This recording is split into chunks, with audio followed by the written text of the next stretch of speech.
Estamos iniciando mais um Sindicato em Ação. Este é um programa produzido e apresentado pela Assessoria de Comunicação Social do Sindifisco-RS. Hoje nós temos o prazer de receber aqui um sociólogo, sindicalista, ex-ministro, ex-deputado federal e ex-secretário de Estado também. Vamos conversar hoje com o Miguel Rossetto. Como vai, Rossetto? Tudo bem? José Augusto, um prazer falar contigo. Os nossos ouvintes, cumprimentar os sindifiscos, os nossos auditores, pelo excelente trabalho, é uma equipe muito qualificada. Mas, se tu me permite, uma das coisas que mais me orgulha foi ter trabalhado com Olívio Dutra como vice-governador do estado do Rio Grande do Sul. Aqui, sim. Então, é um prazer enorme falar contigo e vamos falar, inclusive, da experiência, né, que nós tivemos no governo do estado, enfrentando as políticas de ajuste fiscal construídas no tempo do Fernando Henrique do Brito, do MDB aqui no estado do Rio Grande do Sul, e as consequências até hoje dessas políticas. Então, vou lhe chamá-lo para esse cargo preferencial, que é vice-governador. Isso Dá para chamar de ministro. Que eu tenho, viu? Sim. Sim, o nosso Rio Grande aqui, a gente tem orgulho de participar verdade. de governos, de cargos, né? Vice-governador, então, qual é a sua visão deste momento político que o Brasil vive tão conturbado e agora até com ameaça de golpe? É um momento dramático, né, para a nossa geração, para a democracia no Brasil. Nós somos herdeiros, né, de uma luta contra a ditadura militar. Trabalhamos muito, construímos muito, né, a democracia no país, os direitos sociais. Nossa grande referência é a Assembleia Nacional Constituinte, né, e a nova Constituição brasileira, né, que incorporou os direitos civis, direitos políticos, né, organizou a Federação Brasileira e os direitos sociais fundamentais. E tudo isso hoje está sob ataque, né? A democracia brasileira sob ataque dessa visão autoritária, fascista, né? Fascista porque joga a violência, né? A intolerância para dentro da política, né? Trabalha permanentemente com a ideia do medo e da ameaça à população brasileira, às opiniões divergentes, né? Um ataque permanente à imprensa, aos jornalistas, né? Às instituições, agora o Supremo Tribunal Federal, esse questionamento estúpido, né, permanente sobre o processo eleitoral, as urnas eletrônicas, a presença dos militares ostensiva, isso obviamente nos coloca um quadro de advertência e de atenção. Agora mesmo, e por outro lado, o país devastado, né? Um país com nível de inflação, alimentos, energia, empobrecimento da população, né? O desemprego na faixa de 12, 14 milhões de brasileiros e brasileiras. Aqui no Rio Grande do Sul, na ordem de 550 mil gaúchos e gaúchas que não encontram trabalho, essa ideia de empobrecimento geral por conta da inflação, a destruição do patrimônio público, das políticas públicas, né? O ataque às universidades, né? O sistema único de saúde. Essa política genocida que todos nós somos vítimas de um presidente da República, né, que fez de tudo para atrasar as vacinas, né, protetoras da vida, né, induziu a erro a milhares e milhões de brasileiros com cloroquina, charlatanismo. Quer dizer, tudo isso faz parte de uma situação dramática, né, dessa crise democrática, política, econômica, social gigantesca no país. Nós vivemos, eu estou falando desde Porto Alegre, né, nós vivemos todos os dias nas sinaleiras, nas ruas, as pessoas abandonadas, né, na pobreza. E, ao mesmo tempo, nós estamos esperançosos, né? O espaço, o processo eleitoral que nós estamos já vivendo e vamos viver daqui a 4 meses, ele é um espaço de mudança extraordinário. O povo brasileiro demonstra que quer mudar. Eu penso que o Lula é a grande alternativa de mudança, né? Para reconstruir um país, transformar um país e recolocar o Brasil numa rota de crescimento econômico, de desenvolvimento, com democracia e participação dos estados, recuperando, inclusive, a federação. Então, essa é a grande mensagem, é uma mensagem de preocupação, de atenção a esta crise, né, social, econômica, democrática, a necessidade de derrotarmos esse projeto da fome, da exclusão, da morte, e reconstruirmos o Brasil a partir de um projeto esperançoso. Portanto, é nesse ambiente que nós estamos falando, né? Uma esperança enorme de mudar o Brasil e mudar o Rio Grande do Sul e recolocarmos o Rio Grande e o Brasil numa rota de desenvolvimento, né, e justiça social. O senhor que tem uma longa história na política e vivenciou do governo federal ao cargo aqui no Estado como vice-governador, como é que chegamos a este ponto? O que aconteceu na história brasileira que nos levou a essa fragilização e ataque às instituições democráticas? Eu acho que essa é uma reflexão decisiva, né, Luzão? Este não é um fenômeno só brasileiro, infelizmente, é um fenômeno global.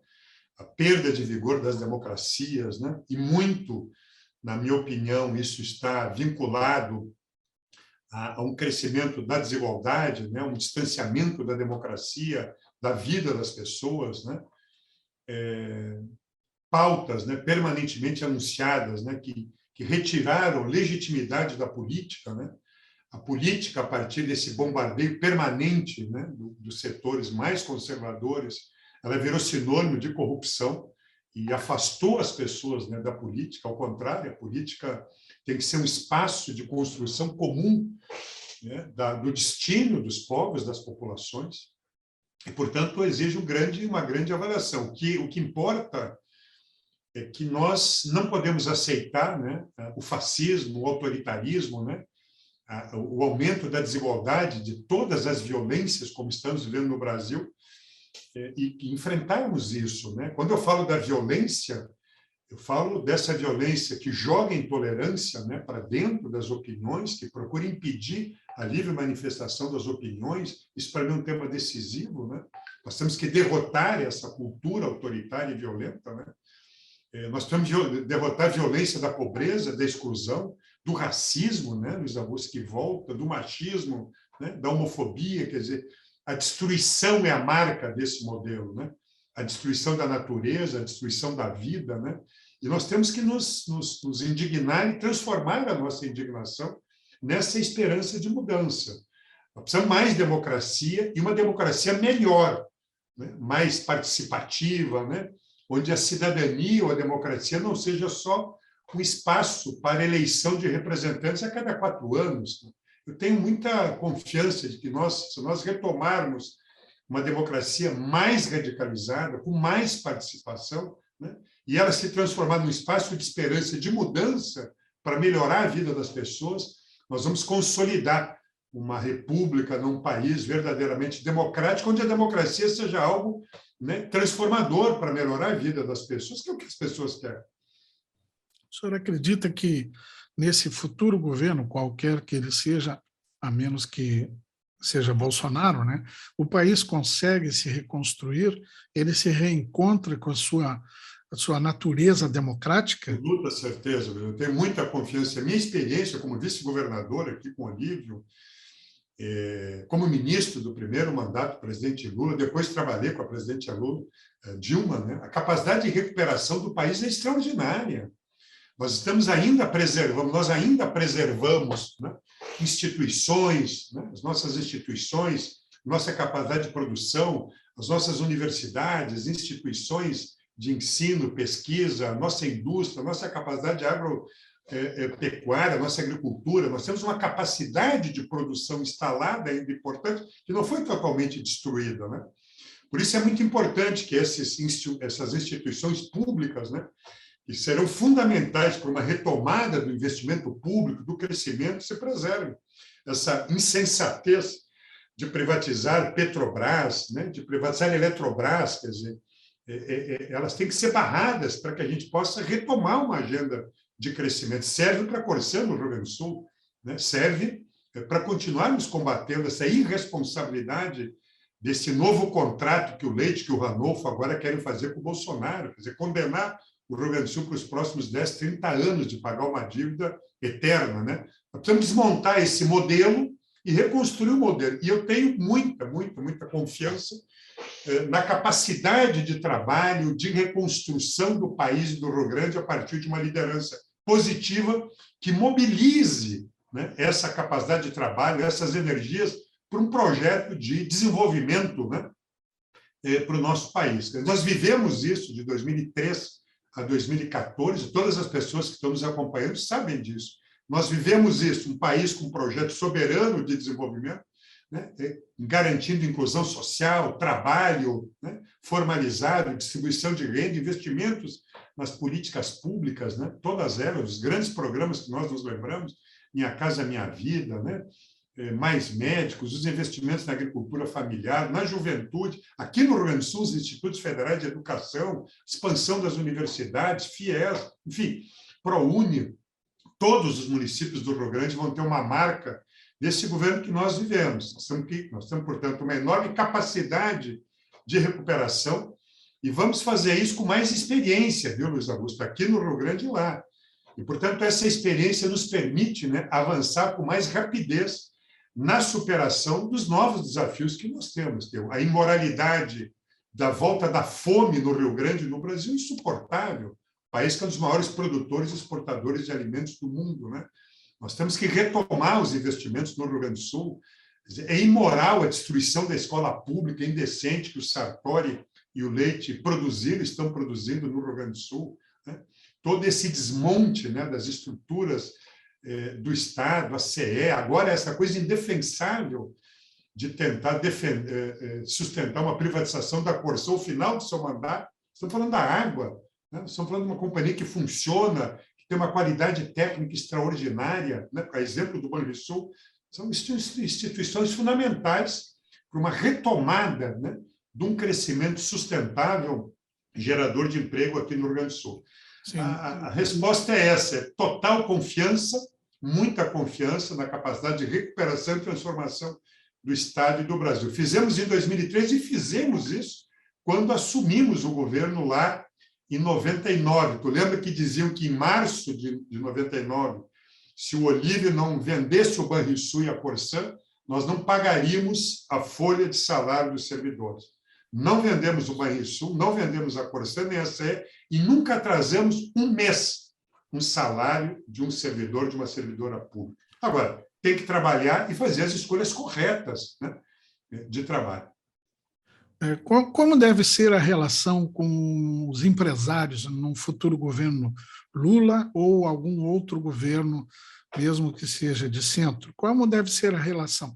Eu me recordo, e eu acompanhei o Polo Naval em Rio Grande, que gerou quase 10 mil empregos, hotéis, restaurantes, movimentação na cidade, e foi um grande acordo do governo com a área empresarial do naval brasileira e na grande indústria de construção civil e naval, né?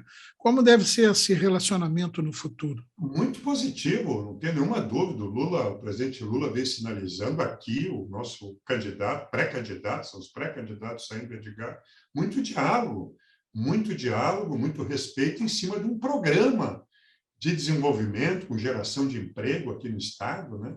Quer dizer, fazem parte, né, da sociedade, têm uma contribuição importantíssima com a sua capacidade de investimento, com a sua capacidade empresarial, de colaborar, de participar de uma agenda de desenvolvimento. Tu traz o Polo Naval, né? Foram mais de 20 mil empregos qualificados, trazendo tecnologia, né? Trazendo equipamentos fundamentais para o desenvolvimento do Rio Grande do Sul. Infelizmente, a gente chega ao Rio Grande hoje, vê uma estrutura daquelas, estaleiros daqueles abandonados, o que é criminoso, né?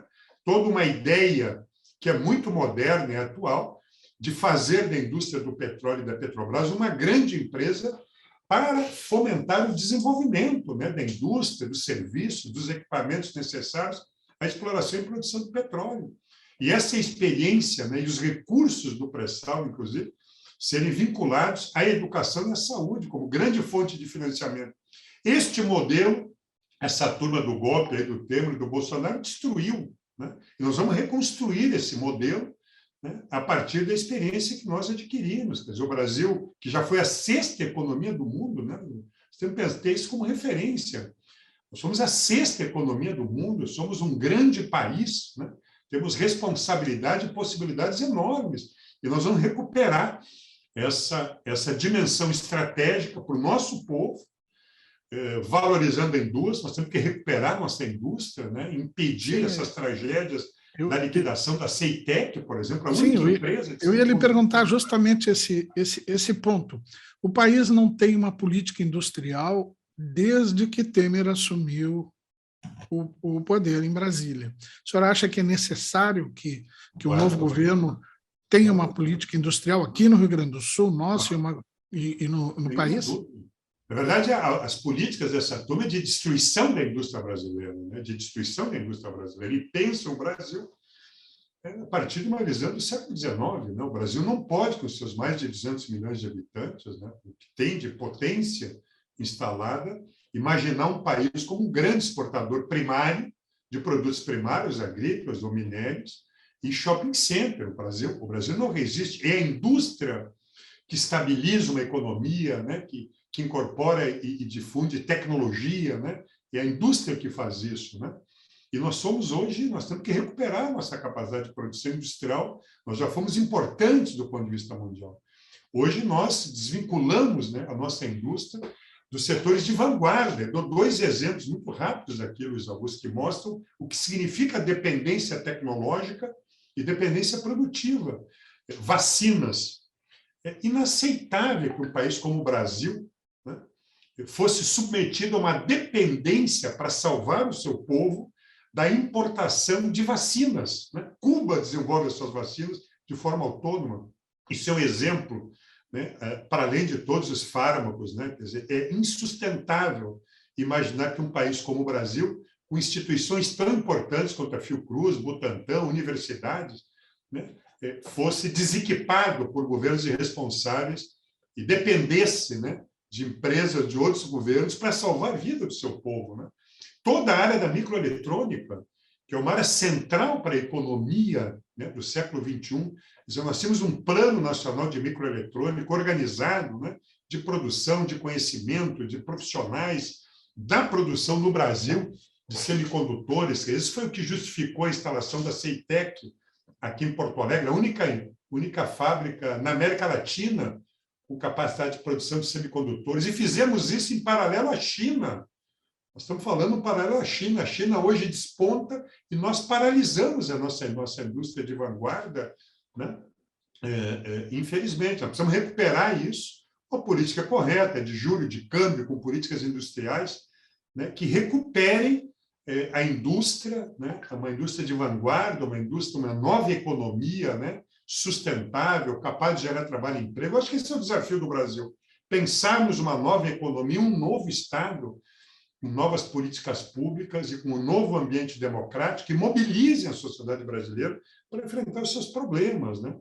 Há muita inteligência no nosso país que tem que ser mobilizada para enfrentar os graves problemas nossos. Né? Nós precisamos investir na habitação, precisamos investir na mobilidade urbana. Né? Tem tantas coisas a serem feitas. Toda essa economia sustentável verde, toda a transição energética que nós podemos realizar, todos os investimentos nessa grande área da saúde, né, a partir do SUS, nos mostram e nos sinalizam, né, que a partir de uma resposta às necessidades da população, nós temos condições de recuperar uma indústria potente, moderna, e uma economia capaz de gerar trabalho e emprego para nós. É por aí que nós vamos, trabalhando.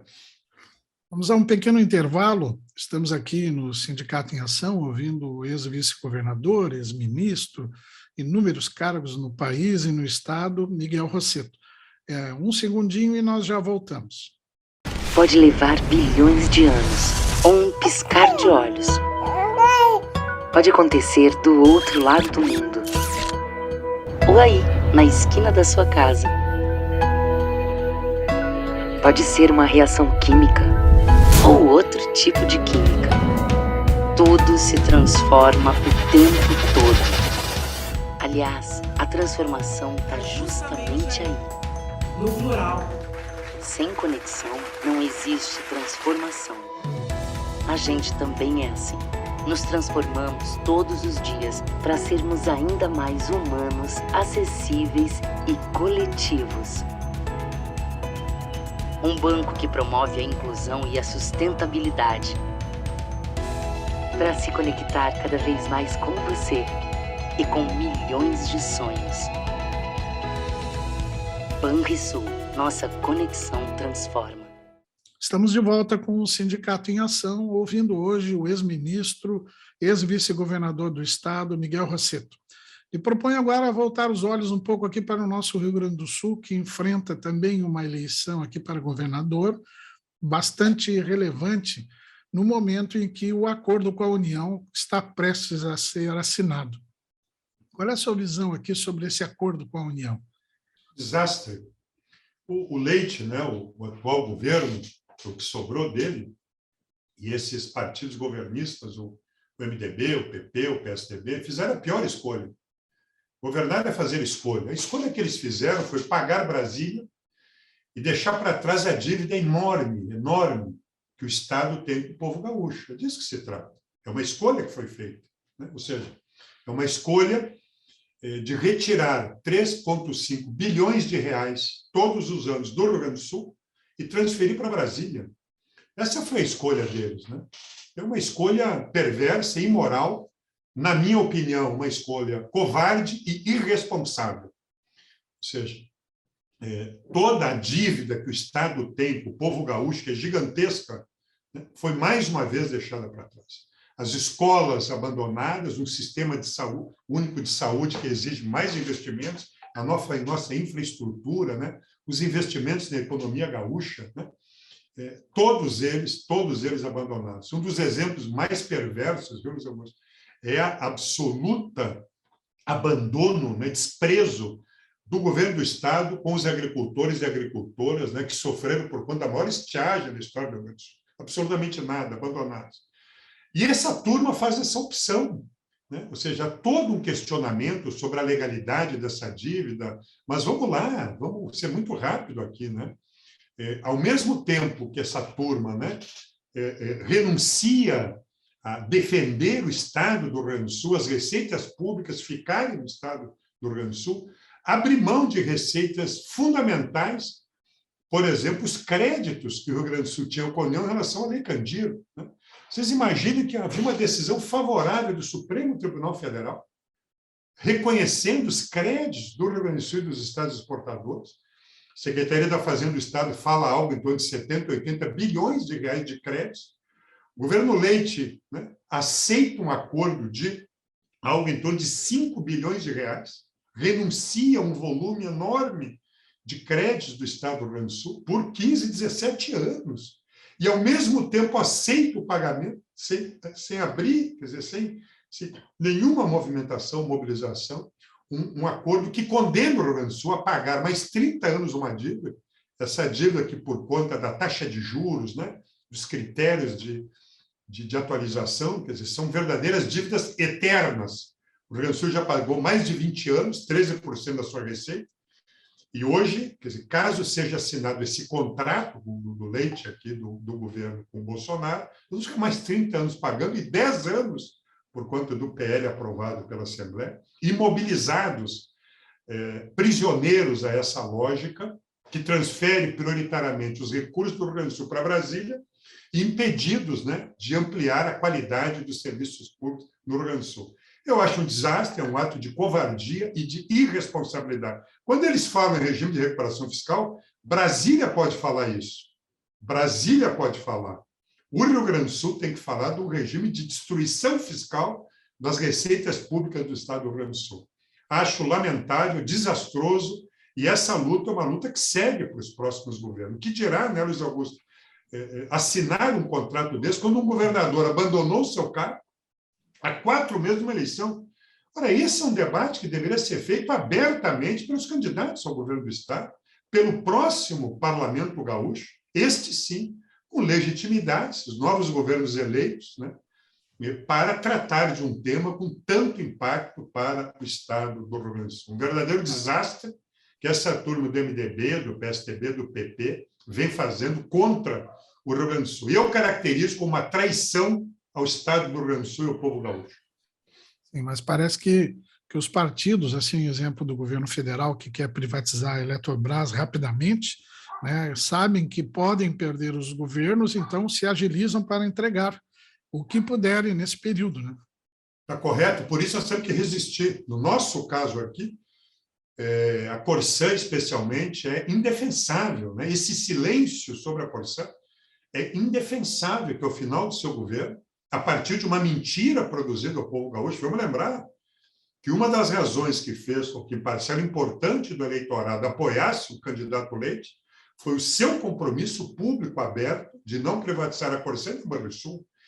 Quer dizer, a mentira nunca construiu nada de bom, né? A traição, o engano, nunca construiu coisas boas, né, Luiz Augusto? Quer dizer, nós temos que bloquear essa insanidade, né, com a Corsã, com o Banrisul, enfim, com todas as nossas empresas, que ninguém tenha dúvida de eleitos, nós vamos fazer uma avaliação criteriosa da legalidade produzida no processo de privatização da CE, distribuidora e transmissão, e até mesmo da Sulgás. Nós precisamos preservar esse patrimônio, governar bem como governamos, governar bem as nossas empresas e prestar um bom serviço à população gaúcha. A senhora acredita que há possibilidade de reversão dessas privatizações? Nós vamos avaliar a legalidade disso. Todas elas estão hoje, viu, Luiz Augusto Ouvinte? Todas elas têm vários processos na Justiça, questionando vários aspectos da legalidade desses processos. Hoje, toda a nossa energia, né, está concentrada em bloquear essa privatização irresponsável da Corsã. Né? Precisamos bloquear isso, impedir que, no apagar das luzes, né, e de forma misteriosa e suspeita, né, o governo atual, né, no final do seu mandato, liquide a Corsã. Tem muita reação dos prefeitos, correta, das comunidades, né, e, ao mesmo tempo, preservar o Banrisul, quer dizer, evitar que, neste final de governo, essa turma, irresponsavelmente, né, tente destruir ou fragilizar o Banrisul. Nós estamos lutando para evitar esse desastre da privatização da Eletrobras, da Petrobras. Luiz Augusto, é tarefa básica de governos, né, garantirem alimentação, saúde e energia ao seu povo. São tarefas fundamentais, por razões óbvias, né, que é a sobrevivência de uma sociedade, a qualidade de vida de uma sociedade.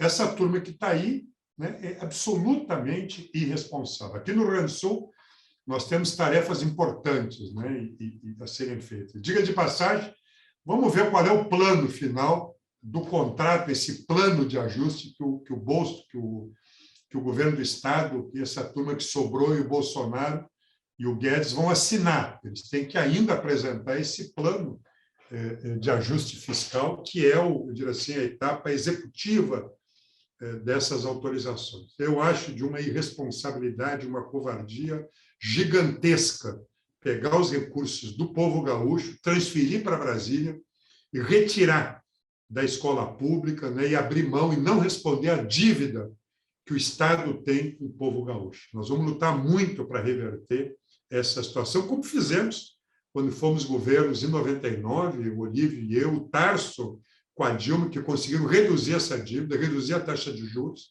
de 6% para 4%, mudar o cálculo de atualização dessa dívida, que foi muito importante. Nós imaginávamos que esse processo, né, que o Tarso e a Dilma construíram tivesse sequência, né? Reduzindo a dívida, discutindo essa dívida, há vários projetos nessa direção. Há muitos e muitos argumentos sólidos, né, que dão conta que essa dívida já foi paga, inclusive, né? Já foi paga, seja pelo anatocismo, né, a ideia de juros sobre juros, que é um questionamento da legalidade, seja por conta da necessária redução e eliminação dos juros cobrados entre os entes federados. Enfim, há um debate a ser feito, né, importante e legítimo, na minha opinião, sobre a natureza dessa dívida, né, e, ao mesmo tempo, as condições impostas ao Rio Grande do Sul. Verdadeiramente, essa turma subordinou e abriu mão da autonomia política e da soberania do Rio Grande do Sul no trato das finanças públicas do Rio Grande do Sul e delegou, né, a uma junta governativa da Secretaria de Tesouro Nacional a gestão das finanças públicas do Rio Grande do Sul. É um desastre e nós temos que lutar para reverter esse desastre. Para encerrarmos nosso programa, lhe convido para discutirmos um pouquinho a política de alianças no governo federal, do seu partido, do PT, do Lula, né, e também a política de alianças aqui no Estado. Alguns quadros petistas mais radicais, vamos chamar assim, não sei se o termo acho que não é bem preciso, questionaram o Alckmin como vice de Lula. Qual é a sua posição a esse respeito e as alianças futuras, aqui no Estado e no país? Nós temos, Luiz Augusto, e aqueles que nos acompanham aqui, dois desafios gigantescos no país, né? Que é preservar a democracia, derrotar o fascismo, o autoritarismo e transformarmos o Brasil, né? E derrotarmos essa agenda ultra neoliberal do desemprego, da destruição da CLT, do serviço público, né? Do Estado brasileiro, né? Das políticas públicas. Esse é o nosso desafio, esse é o desafio do PT e da esquerda brasileira. Eu acho que o Lula tem se movimentado muito bem, as alianças têm sido muito positivas, eu acho que a nível nacional, cria uma base eleitoral e política muito forte para responder esse desafio, né? Do PSOL a nível nacional, os outros setores, né? Que constroem a frente de esquerda, o PSB, são partidos que vão compondo uma aliança forte eleitoral para responder este grande desafio, né? Que o presidente Lula vai ter, que é reconstruir o Brasil, transformar o nosso país. E acho que as alianças têm que ser determinadas por aqueles setores que têm compromissos com o combate ao fascismo, ao autoritarismo e ao neoliberalismo, que é o que nós estamos fazendo. Nós precisamos governar de forma diferente, né? Precisamos interromper este ciclo de destruição, revogar a destruição da CLT. Eu tenho dito, nós precisamos construir a CLT do século XXI, voltar a investir, acabar com a emenda 95, que bloqueia os investimentos públicos fundamentais para a retomada do crescimento do país e dos programas que interessam à população, né? Questões emergenciais de assistência social, de alimentação do povo brasileiro, do trabalho. Precisamos gerar trabalho e emprego urgentemente no Brasil. E o Rio Grande do Sul vai nessa mesma linha. Nós precisamos compor, né? Trabalhando, e o nosso partido está trabalhando para compor uma política de alianças, né, que responda a esse desafio, né? O Rio Grande do Sul precisa voltar a crescer, nós temos tarefas urgentes. É indecente o que o Sartori e o Leite fizeram com a escola pública. Esses caras destruíram a escola pública, né?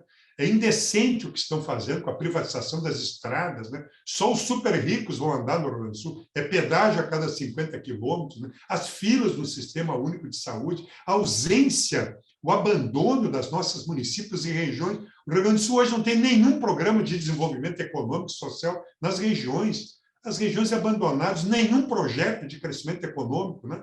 Essa fixação atrasada, né, de um ajuste do Estado do Rio Grande do Sul pautado no ajuste contábil. Um Estado arrumado, Luiz Augusto, é um Estado que tem trabalho para todos e todas. Um Estado arrumado é um Estado que tem uma boa escola pública, né? Um sistema de saúde que funciona, uma infraestrutura adequada. Isso é um Rio Grande arrumado.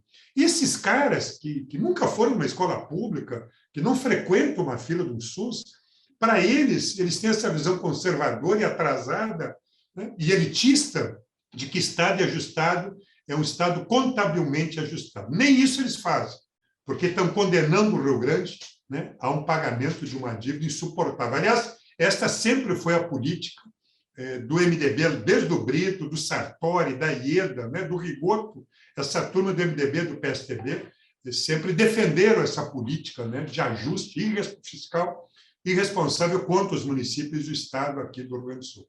Nós precisamos recolocar isso a partir dessa aliança eleitoral e um amplo debate com capacidade de convocar a sociedade gaúcha e brasileira, né? Nós temos que apostar de ampliar esse debate, de convocar a sociedade para esse grande momento que o Brasil vai mudar a partir da liderança do Lula, e o Rio Grande do Sul não pode ficar fora dessa mudança, né?